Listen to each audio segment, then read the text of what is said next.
आप सभी का स्वागत करती हूँ आपके अपने चैनल आत्मा चैनल पर। मैं नेहा और आज हमारे साथ हैं बहुत ही जाने माने family coach, motivational speaker doctor Narendra Harjai जी।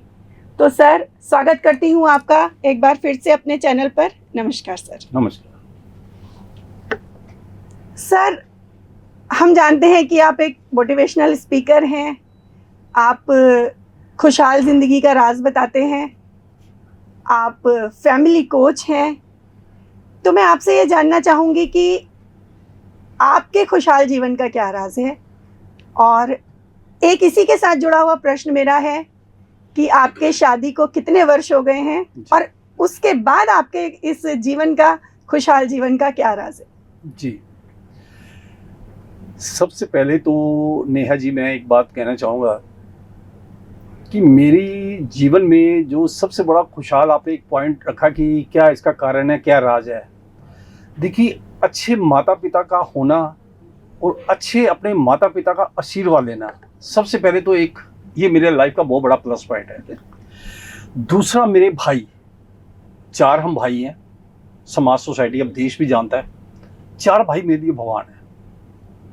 मैं उनको भगवान से कम कंपेयर नहीं करता।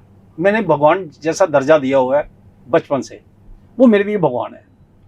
दुनिया कुछ भी कहे कि भाई से लोग अलग हो जाते हैं, मुझे लगता है कि भाई से अलग होने का मतलब है नरेंद्र जी के शरीर से प्राण अलग हो गए। ये मैं नम्रता से कहता हूँ। उसके बाद हमारी भाभी माँ, उसके बाद हमारे जो भाभी सिस्टर, फिर भाभी बेटी, मैंने इनको दर्जा भाभी माँ, भाभी बहन और भाभी बेटी का दिया हुआ डे 1 से, जब से वो शादी करके हमारे घर पर आए हैं। उनको मैं ये भी बोलता हूँ, आज भी बोल रहा हूँ कि आप, हम 4 भाई और 4 घर की लेडीज, 4 भाई तो हम जीवन में कभी अलग हो ही नहीं सकते ना, क्योंकि भगवान कभी किसी भाई को अलग नहीं करता। मैं कैमरे के सामने कहता हूँ, भाई अपनी मर्जी से अलग होते हैं, कोई भगवान किसी को अलग नहीं करता। माता पिता से हम अपनी मर्जी से अलग होते हैं, क्योंकि हमें बीवी और बच्चे ज़्यादा अच्छे लगते हैं, माता पिता और भाई कम अच्छे लगते हैं। इस वजह से हम भाइयों का साथ छोड़ते हैं। पत्नी, दुनिया का सबसे महानतम काम में आता है पति और पत्नी का जो प्यार है। कितना आसान, कितना मनमोहक रिश्ता है, कितना मधुर रिश्ता होता है पति पत्नी का। आपने पूछा कितने साल मैरिज को हो गए हैं, तो 36 इयर्स मैरिज के बाद भी हमें आज भी वही न्यूली मैरिड वाली महक नजर आती है अपने पति पत्नी के, अपने उस रिश्ते में। वही जो न्यूली मैरिड होते हैं ना, 1 महीना, 2 महीने, 4 महीने, 1 साल शादी को हुआ, तो आज भी हम 36 इयर्स में वही महक, वही खुशबू महसूस करते हैं। पति पत्नी के प्यार से सबसे अच्छी एक बात ये होती है, मैं दर्शकों को कहना चाहूँगा कि जब आपका पति पत्नी से प्यार होगा तो आपकी आने वाली जनरेशन और अच्छी हो जाएगी। माता पिता समझदार हों तो बच्चे समझदार होते हैं। मैं आज इस माध्यम, आत्मा चैनल के माध्यम से एक बात कहना चाहूँगा, माता पिता दोनों का कंट्रीब्यूशन होता है बच्चों को शिक्षा देना, लेकिन ज़्यादातर होता है माँ का, क्योंकि बेटा है या बेटी है, ज़्यादातर माँ टाइम स्पेंड करती है। घर में जवान बच्चे होते हैं, स्कूल में जा रहे हैं, कॉलेज में जा रहे हैं, तो माँ का रोल होता है। तो मैं चाहूँगा कि माँ को सबसे, और इसको क्रेडिट माँ को देना चाहिए। जब बच्चे लायक होते हैं तो माँ को देना चाहिए। हालांकि मैं फादर हूँ, फादर को बाद में मिलना चाहिए, तो इसका क्रेडिट माँ को देना चाहिए, क्योंकि माँ के संस्कार अच्छे हैं तो माँ हमेशा ही पूजनीय है, योग्य होती है। और नारी शक्ति का तो मैं हमेशा बोलता हूँ कि मान और सम्मान करना चाहिए। लेकिन एक दुर्भाग्यवश अभी जो एक इंसिडेंट हुआ है, जो हमारे एक इंडिया के लोग देख रहे हैं, मैं इसके लिए ज़्यादा नहीं बोलूँगा क्योंकि ये सरकारों का काम है, तो सरकार तय करेंगी। ये जो नारी शक्ति को मैंने हमेशा मान और सम्मान दिया है, मैं बहुत मान और सम्मान करता हूँ, लेकिन कुछ नारी शक्ति ऐसी भी हैं जो ससुराल में जाके उनका माहौल ख़राब करते हैं। सास ससुर का क्या कसूर होता है कि वो अपना बेटा भी देते हैं आपको अपने घर का मालिक बनाते हैं और आप उनको सजा देते हो। मैं देश की बेटियों को कहना चाहूँगा, जो अपने ससुराल को नहीं रिस्पेक्ट देते, जो सास ससुर को नहीं रिस्पेक्ट देते, जो पति को पति नहीं मानते, मैं उनसे आग्रह करूंगा, भगवान सबके कर्म देखते हैं। आपका ससुराल अगर को मान लो एक इंसान अच्छा नहीं है तो आप अच्छा व्यवहार करो। अब मेरे घर में 18 लोग रहते हैं तो सारे तो समझदार इंटेलिजेंट नहीं हो सकते। इतना तो मेरा सौभाग्य नहीं है कि सारे भगवान जी श्री राम जी ने मेरे घर में ही सब समझदार पैदा किए हैं। लेकिन अगर कोई 19-21 होता है तो मैं उनको हाथ जोड़ के समझा देता हूँ, बिना घमंड किए, चाहे वो बेटे हैं या बहू हैं, मैं उनको कहता हूँ घमंड मत करो। चाहे हम 4 भाई हैं, 4 भाइयों को भी मैं कहता हूँ हमें घमंड नहीं करना चाहिए। घमंड करेंगे तो पाप के भागीदार है। 4 लेडीज को भी कहता हूँ कि घमंड करेंगे या आपकी वजह से घर का माहौल खराब होता है तो आप पाप के भागीदार हैं। तो इस तरीके से बच्चों को मोटिवेट करो, बच्चे ठीक हो जाएंगे। क्योंकि भगवान का सबको डर लगता है। आज नेहा जी मैं आपसे पूछता हूँ, भगवान से आप डरते हो ना? बिल्कुल सर, हर एक कोई डरता है भगवान मैं भी से। डरता हूँ, सब डरते हैं। फिर हम भगवान जी का ये क्यों नहीं रखते? सुबह हम पाठ पूजा करते हैं, हमारे फैमिली मेंबर बहुत धार्मिक है, पाठ पूजा करते हैं। तो मैं अपनी बहुओं को, अपने बेटों को, अपने भाइयों को, अपनी लेडीज को, 18 को कैसे मोटिवेट करता हूँ? मैंने कहा ये जो पत्थर की मूर्ति हमारे घर के मंदिर में है या कैलेंडर है, तो ये पत्थर की मूर्ति है, हमारी प्रार्थना स्वीकार करते हैं। हमारा एक विश्वास होता है कि हमने 5 मिनट, 10 मिनट, 15 मिनट, आधा घंटा लगाया तो वो हमारी प्रार्थना स्वीकार। तो क्या जब आप बुरा कर्म करते हो तो वो हमारे भगवान जी नहीं देखते उस वक्त? तो इस वजह से मेरा मतलब ये कहने का है कि आप जीवन में अच्छे बनते चले जाओ। आपके लिए कोई कंट्रोवर्सी पैदा करता है, आपको बुरा कहता है, आप अच्छे काम कर रहे हो, तो आपको इरिटेट होने की जरूरत नहीं है। भगवान पर भरोसा रखो, जैसे नरेंद्र हरजाई ने रखा हुआ है, कभी जीवन में हार नहीं हो सकती। सर, जैसा कि आपने बताया कि आपकी शादी को 36 वर्ष हो चुके हैं जी, और आप एक 60 वर्ष की आयु में हैं, तो सर आजकल के युवाओं ने शादी जैसी संस्था को एक मजाक बना के रख दिया है, तो आपका क्या विचार है इस पर? जी देखिए, मैं हमेशा बोलता हूँ और आज भी अपना 36 इयर्स का एक्सपीरियंस शेयर कर रहा हूँ।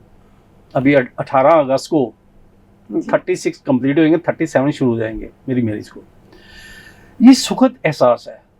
मैं इस बात से विनम्रता से अपने देशवासियों को कहना चाहूँगा, समाज सोसाइटी को कहना चाहूँगा, हम 2 लोग, शादी का मतलब होता है कि 2 लोग, 2 आत्मा का मिलन होता है।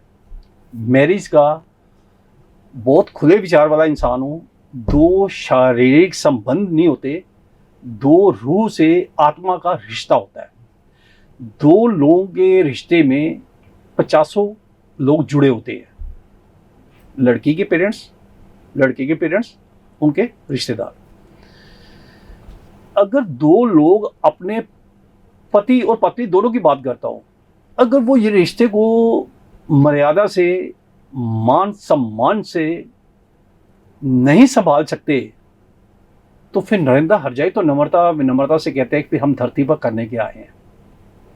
आपका धरती पर रहना तभी सार्थक हो सकता है जब आप अपने परिवार की सुख शांति रखेंगे। कितना आसान काम है। मेरे को रिश्ते निभाने दुनिया का सबसे आसान काम लगता है। अगर एक मोबाइल हम 200-300 ग्राम का रखते हैं, एक वेट होता है एवरेज 200-300-400 ग्राम का, मुझे मोबाइल हाथ में रखकर वो भी मुश्किल होता है कि उसको वेट महसूस होता है कि हमने वेट उठा। इससे भी आसान काम है परिवार की सुख शांति रखना। बताओ क्या है? इस पे कोई GST नहीं है। हर दुनिया के इंसान को पता है कि अगर हम परिवार में सुख शांति से रहेंगे तो हमारी वाहवाही होगी। आज मैं नेशनल इंटरनेशनल अवार्ड्स मिल चुके हैं, बाहर के कंट्रीज में भी मैं जाता हूँ, वहाँ भी स्पीच देता हूँ, लोग पसंद करते हैं, लाइक करते हैं। तो क्या है ये? एक सीधा साधा सिंपल सा इंसान ही तो हूँ मैं। डाउन टू अर्थ नरेंद्र हरजाई हमेशा बोलते हैं मैं डाउन टू अर्थ हूँ। मुझे ज़मीन पर बैठा दो, आप 500, 1000, 2000, 5000 आदमी इकट्ठे करो और मुझे ज़मीन पर बैठा दो किसी चौराहे पे, मैं ज़मीन पे बैठ के स्पीच दे सकता हूँ। क्या है ये? अहंकार करने वाला इंसान मुझे कतई पसंद नहीं है। मैं अपने बच्चों को भी कहता हूँ, अपने 4 भाइयों को, 4 घर की लेडीज़ को, 5 बेटों को, 2 बहुओं को, 1 बेटी को, 2 पोतों को, मैं उनको कहता हूँ बेटा घमंड मत करना। घमंड करोगे तो श्री राम जी घमंड तोड़ेंगे ज़रूर आपका, ये मेरा एक विश्वास है। तो इस वजह से विनम्रता से अपना जीवन गुजारो। जो रिश्ते आपके पास हैं उनको माइनस मत करो, आप उनको घटाओ मत, बढ़ाओ। आज हम 18 लोग हैं, 3 बेटों की शादी होगी तो मैं पहले भी बोल चुका हूँ, तो मुझे लगता है भगवान जी के आशीर्वाद से, श्री राम श्री कृष्ण के आशीर्वाद से हम टोटल 28 मेंबर्स हो जाएंगे, एक टाइम आएगा। ठीक है, आज 18 है, एक बेटी जाएगी और बहू के रूप में 3 बेटियां आएंगी, अभी 3 बेटे अनमेरिड, फिर भगवान परिवार बनाएगा, आगे बढ़ेगा, तो टोटल 28 मेंबर्स हो जाएंगे। अगर हम 18 से 28 मेंबर को नहीं संभाल सकते तो नेहा जी, नरेंद्र हजाई ईमानदारी से कहते हैं, फिर तो जीना या ना जीना एक बराबर है। हम क्या खाना खाने आए हैं? जी। हम क्या ऐशो आराम करने आए हैं? क्या हम गाड़ी ड्राइव करके और अपने आप का सूट बूट टाई में ही बस यही है ज़िंदगी? नहीं, ये ज़िंदगी आपको कुछ टाइम के लिए तो सुकून दे सकती है, लेकिन सुकून मिलता है कि आप अपने परिवार के बनकर रहो। जी सर, आपने बात करी है कि क्या ऐशो आराम के लिए आए हैं, लेकिन आजकल के युवाओं में देखें कि जैसे आजकल आपने सुना होगा एक मुद्दा गरमाया हुआ है, जी सोनम और राजा रघुवंशी का मर्डर केस। जी सोनम लड़की जो कि मध्य प्रदेश की थी, उसने 4 दिन के अंदर ही वो हनीमून पर गई और अपने पति का मर्डर कर दिया। जी। खेल समझ लिया शादी को, क्या शादी के सिर्फ एक षड्यंत्र बन के रह गई है? ये बहुत अच्छी बात की है और बहुत आज के समाज सोसाइटी को ये इसके लिए जागरूक करना हमारा फ़र्ज़ बनता है कि आज मुझे भगवान जी के आशीर्वाद से अगर मैं मोटिवेट करता हूँ। ये बहुत अच्छी आपका सवाल है, मैं इसका जवाब देता हूँ। देखिए, मैं ये समझता हूँ कि आप जब भी रिश्ते करो, अब देखिए ना, वो बेचारे माँ जो इतनी, वो राजा की जो माँ थी इतनी रो रही है, इतना वो मतलब कई बार मेरे भी आंसू आए, मैंने वो टीवी पर देखे, दहाड़े मार मार के रो रही है। उस माँ का क्या कसूर है? उस भाई का क्या कसूर है जिन्होंने अपने बच्चे की शादी, भाई की शादी में भंगड़े डाले और 4 दिन के बाद ये आ जाए? मैं कहता हूँ, मैं नारी शक्ति का मान और सम्मान करता हूँ। मैं कहता हूँ, मैं अपने प्रधानमंत्री नरेंद्र मोदी जी को, या मैं हरियाणा से हूँ, अम्बाला से हूँ, तो हमारे जो नायब सिंह सैनी जी हैं, जो हमारे मुख्यमंत्री है, बड़े अच्छे मान्य हैं, मैं उनकी रिस्पेक्ट करता हूँ। मैं चाहता हूँ कि हर एक सरकार, जो राज्य सरकार है, अपने कानून इतने सख्त करे ताकि दोबारा कोई सोनम पैदा ना हो सके कि वो अपने पति को खिलौना समझ के और पैरों में कुचल दे। भगवान माफ़ करेगा। आज क्या है, वो आज वो मेंटली डिस्टर्ब है, बात नहीं कर रही है। उनकी फैमिली ये कहती है, मैं उनकी फैमिली को सल्यूट करता हूँ, उनकी फैमिली कहती है कि ये सोनम गुनाहगार है, इसको फांसी दे दो। मैं कहता हूँ ऐसा परिवार होना चाहिए। अगर कोई बेटा गलती करता है तो मानो आप कि आपका बेटा गलत है या बेटी गलत है या बहू गलत है, तो वो मान रहे हैं। ये मैं समझता हूँ कि इससे भी हमें समाज सोसाइटी में आज माँ बाप पर्दे डालते हैं, बेटा गलत है, बहू गलत है। जो बहुएं हैं, जो मेरे लिए तो वो बेटियां हैं, क्योंकि मैंने अपने घर में 2 बहुएं जो हैं, मैं उनको बेटियां मानता हूँ। तो मैं उनसे आग्रह करूँगा, भगवान के कर्मों से डरो। जो आप कर्म कर रहे हो उसका हर सीधा जवाब अगर आपको भगवान का चाहिए तो आपको सही होना पड़ेगा। ऐसे काम मत करो। पति परमेश्वर में मैं कहता हूँ, मेरी 3 बेटियां मैरिड है, मैं उनको भी कहता हूँ पति परमेश्वर होते हैं। आप पति परमेश्वर, देखिए ना, 4 दिन भी नहीं हुए, उसने जैसे ही अटैक किया, मारा, तो देखिए वो पिक्चर सामने आ गई। वो भगवान है ना ऊपर। तो मैं चाहूँगा कि इसके लिए हमें सरकारों को भी थोड़ा सा अवेयर होना पड़ेगा। गलती है तो सज़ा मिलनी चाहिए जी। लेकिन नारी शक्ति को मैं नमन करता हूँ और ये ज़रूर कहूँगा कि इतने बेदर्द मत बनो कि पति भगवान जो होते हैं, परमेश्वर होते हैं, आप उनके साथ इतना अत्याचार करते हो। मैं सोचता हूँ ऐसे इंसान की आत्मा मर क्यों नहीं गई? क्या सोचते हैं ये लोग? कानून से बड़े हो गए ये। सर, आप इसके पीछे क्या कारण समझते हैं कि क्या संस्कारों की कमी रह गई कहीं युवाओं में आजकल के? बिल्कुल सही कहा आपने, संस्कारों की कमी है। माता पिता की, अगर बच्चे बहुत नालायक हैं तो मैं पहले ही कहता हूँ कि माता पिता की भी गलती है। मैं अपने बच्चों से कोई लिहाज नहीं करता, मैं कैमरे के सामने कहता हूँ। मैं तो उनको प्यार से समझाने का तरीका मेरा प्यार से है, लेकिन मैं उनको अपने 5 बेटों को कहता हूँ कि बेटा आप कोई बुरा कर्म करोगे, हम भले नहीं देख पाएंगे। माता पिता को नहीं पता होता। देखो, माता पिता की ये गलती है कि जब बच्चा कोई गलत है तो उसको समझाएं, उसको सपोर्ट ना करें। उनको ये कहें बेटा ये आप गलती कर रहे हो, भगवान आपको माफ़ नहीं करेगा, ना हम माफ़ करेंगे ना भगवान करेगा। बहुओं को भी समझाओ कि ये पति परमेश्वर है। और मैं अपने बेटों को कहता हूँ ये घर की लक्ष्मी है। बहुओं को मैं लक्ष्मी का रूप मानता हूँ। किसी ने नहीं मानना वो मत माने, लेकिन आपका जैसी करनी वैसी भरनी।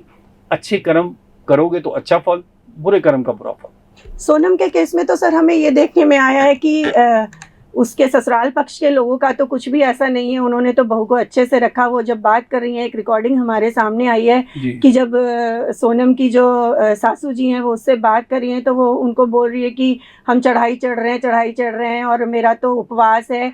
तो सास तो उसके लिए परेशान होती नजर आई और वो वहाँ पे इस तरीके का कर्म कर रही थी।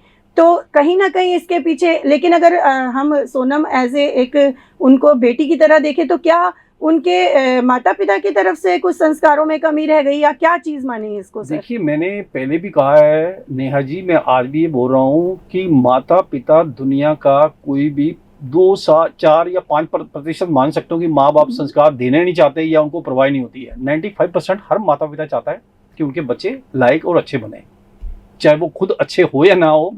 माता पिता चाहते हैं कि मेरे बच्चे अच्छे लायक बने। लेकिन ये सजा जो आज मिल रही है, मैं हमेशा कहता हूँ कि भगवान की लाठी में आवाज नहीं होती। अब ये देखिए ना, कानून कितना अवेयर हो गया। वो भगवान की जो लाठी है, नहीं तो वो इतने पहाड़ी उस पर गए तो पता ही नहीं चलना था किसी को। वो 3-4 लोगों ने, देखो ना, अब वो 4-5 फैमिली सारी बर्बाद होगी, खराब होगी। वो क्यों हुई है? क्योंकि बुरा आपने कर्म किया तो फल तो बुरा मिल रहा है। इस वजह से मैं हर देश की बेटी को कहूँगा, जो भी हमारी देश की बेटी हैं, बहनें हैं, मैं उनसे आग्रह करूँगा कि अपने अगर मायके की इज्जत का आपको ख्याल होता है तो आप अपने ससुराल की इज्जत का भी ख्याल रखो, तभी आपका जीवन अच्छा संपूर्ण हो सकता है, मैं मानता हूँ। सर, मैं इसके साथ साथ आपसे एक ये भी प्रश्न करना चाहूँगी कि संस्कारों के साथ साथ क्या हमारे समाज के भी वातावरण का आजकल के युवाओं पे इसका असर पड़ रहा है? क्या इस वजह से कुछ कदम इस तरीके के उठाए जा रहे हैं? जी, मैं मानता हूँ समाज सोसाइटी भी इसमें गुनाहगार है। समाज सोसाइटी आधा तो मुझे लगता है ये हमारा देश जो बर्बाद हो रहा है, मैं मानता हूँ 50-60% तो ये मोबाइल ने काम खराब किया हुआ है। इतना कई बार हम मोबाइल खोलते हैं, हमारे सामने कोई ऐसी पिक्चर आती है, हम खुद शर्मिंदा होते हैं और हम सोचते हैं कि ये बच्चे क्या देखेंगे, क्या असर होगा। मुझे लगता है कि इसके ऊपर भी लगाम लगानी चाहिए। ये इंटरटेनमेंट नहीं है, ये टाइम पास नहीं है, ये सिर्फ अपनी एनर्जी को, टाइम को, मनी को वेस्ट करने का एक जरिया है। तो मैं चाहूँगा कि हर सरकार का फर्ज बनता है कि ये जो वैरायटी ये दिखाते हैं, इतना दिखाते हैं जो परिवार में हम नहीं देख सकते, जिसमें बुजुर्ग भी देखते हैं, बच्चे भी देखते हैं, बहुएं भी देखती हैं, बेटियां भी देखती हैं, तो इस पर रोकथाम जरूर होनी चाहिए, ताकि हमारा देश कामयाब तभी हो सकता है जब हमारे परिवारों के संस्कार अच्छे होंगे। जब परिवारों के संस्कार अच्छे होंगे तभी हम समाज, सोसाइटी और देश का भला कर सकते हैं। खुद तो हम सुधरे नहीं हुए तो समाज को क्या सुधारेंगे, देश का क्या भला करेंगे? जी सर, सरकार के साथ साथ आपसे मैं ये जानना चाहूँगी कि हम सरकार को तो कह देते हैं कि सरकार देखे, सरकार ये करे। ठीक है, सरकार अपने तरीके से देख रही है। आप देख रहे हैं पुलिस ने वहाँ पे बहुत अच्छे से काम किया, उस मुद्दे को बहुत अच्छे से हैंडल किया, चाहे वो मेघालय की पुलिस रही हो, चाहे वो मध्य प्रदेश की रही हो। तो उन्होंने बहुत अच्छे से, जहाँ तक हमें देखने में आ रहा है सोशल मीडिया के ज़रिए, कि हम देख रहे हैं कि वो बहुत अच्छे से इस केस को हैंडल कर रहे हैं। लेकिन सर, आप और क्या कहना चाहेंगे कि इन चीज़ों को किस तरीके से हम रोक सकते हैं? जी, मैं एक बात और कहना चाहूँगा, जहाँ हमारा देश बहुत आगे बढ़ रहा है, मैं सहमत हूँ और बढ़ना चाहिए, देश आगे तरक्की करनी चाहिए। लेकिन मैं ये चाहता हूँ कि जो कुछ, देखिए, मैं आज भी कहता हूँ कि हमारे देश की 80-90% जो बहू बेटी हैं अच्छी हैं वो, लेकिन 5 से 10% जो लोग हैं ना, बहू बेटी हैं, इन्होंने माहौल ख़राब किया हुआ है। मेरी बात को अगर सरकारें या समाज, सोसाइटी, देश सुनेगा, वो समझेगा। ये 5 से 10% ने ना पूरे हमारा इंडिया का माहौल ख़राब किया हुआ है। आज बेटे की शादी करनी हो या बेटी की शादी करनी हो, हर आदमी डरा हुआ है, सहमा हुआ है। वो ये लॉटरी समझता है कि अगर बहू अच्छी आ गई तो आपका जीवन सफल है, अगर दामाद जी अच्छे आ गए तो आपका जीवन सफल है, अगर पति पत्नी का प्यार हो गया तो आपका जीवन सफल है। वरना लोग, हर आदमी दुआएं और अरदास करता है, लेकिन फिर भी लोग अच्छे नहीं बनते। तो ये हमारे देश का दुर्भाग्य है। बिल्कुल सर। तो और आप क्या कहना चाहेंगे सर कि शादी जैसे इस बंधन को हमें बांधे रखने के लिए और हमें क्या करना चाहिए? आज के युवा पीढ़ी के लिए आप क्या कहना चाहेंगे? मैं ये कहना चाहूँगा, शादी, आज लोग डरते भी हैं। नेहा जी, मैंने ये देखा कि आज बेटा है या बेटी है जो देश के हैं, वो बहुत डरे हुए हैं, सहमे हुए हैं कि पता नहीं क्या होगा। मैं कहता हूँ डरने की जरूरत नहीं है। मुझे विश्वास करो 36 साल में आज तक एक मिनट के लिए कभी डर नहीं लगा। शादी की पहली डेट से लेके आज तक 36 साल 37 साल होने वाले हैं, मेरे को एक दिन भी डर नहीं लगा। और मैं पहले भी कहता हूँ और मैं दूसरों को मोटिवेट करता हूँ, एक बात जरूर कहूँगा, मैंने जीवन में, कैमरा के सामने कह रहा हूँ, मेरे पत्नी जी भी सुनेंगे, मैंने जीवन में पत्नी जी से कभी एक सेकंड के लिए कभी डरा नहीं हूँ। वो कभी एक सेकंड के लिए डराया धमकाया नहीं है। मैं एक सेकंड के लिए ये नहीं कभी सोचता कि ये पत्नी नहीं होती तो कोई शायद और अच्छी मिल सकती थी। ये मेरा सौभाग्य है कि जो मुझे पत्नी जी मिले हैं वो मुझसे मच मच बेटर है। शायद मैं इतना काबिल नहीं हूँ जितने वो मेरे पत्नी जी हैं। काश दुनिया का हर इंसान ये सोचे, पत्नी ये सोचे कि मेरे पति सबसे अच्छे हैं और पति ये सोचे कि मेरी पत्नी सबसे अच्छी है। हम दोनों ये सोचते हैं, इस वजह से चल रहे हैं। इसी बात से लोगों ने हमें एक मोटिवेशनल स्पीकर बना दिया है। तो मैं अपने बेटों को, बहुओं को कहूँगा, समाज सोसाइटी के लिए मेरे संदेश है कि कोई किसी का बुरा ना करे। अगर आप किसी का बुरा करते हो तो आप तैयार रहना कि आपका बुरा आज नहीं तो कल मिलेगा वही फल। जैसा करोगे कर्म वैसा मिलेगा फल।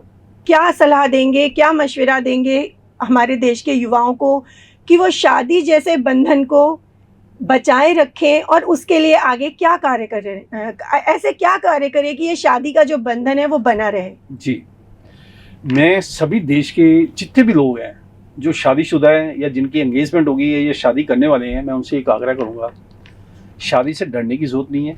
शादी एक सुखद एहसास है, मनमोहक रिश्ता होता है। सभी अपने परिवार के जितने लोग हैं उनके अलावा, आप लड़का है या लड़की है, वो हस्बैंड वाइफ जो बनते हैं, किसी की मत सुनो। अगर जीवन आपने सुखी बनाना है तो जो आपके रिश्तों में दरार डालते हैं वो इंसान कभी अच्छे नहीं हो सकते। मैं हर बेटा और बहू को कहना चाहूँगा, आप अपने घर की सुख शांति बनाओ, क्योंकि अगर आप अपने परिवार की सुख शांति को भंग करते हो, आप तो पाप के भागीदार हो। वो पति है या पत्नी है, लेकिन जो जिनकी तरफ से वो आपको अटैक करते हैं, आपको मिसगाइड करते हैं, पाप से वो भी नहीं बच सकते। क्योंकि कुछ लोग तमाशा बनाते हैं, बहुओं को भटका के ससुराल का माहौल ख़राब करने की कोशिश करते हैं। भगवान से डरो और अच्छे कर्म करो, मत सलाह दो किसी को गलत, क्योंकि वो घर एक मंदिर होता है और आप किसी के घर के ऊपर अटैक नहीं कर रहे, उस मंदिर पे कर रहे हो अटैक जहाँ भगवान रहते हैं, क्योंकि हर घर में मंदिर होता है और भगवान होते हैं।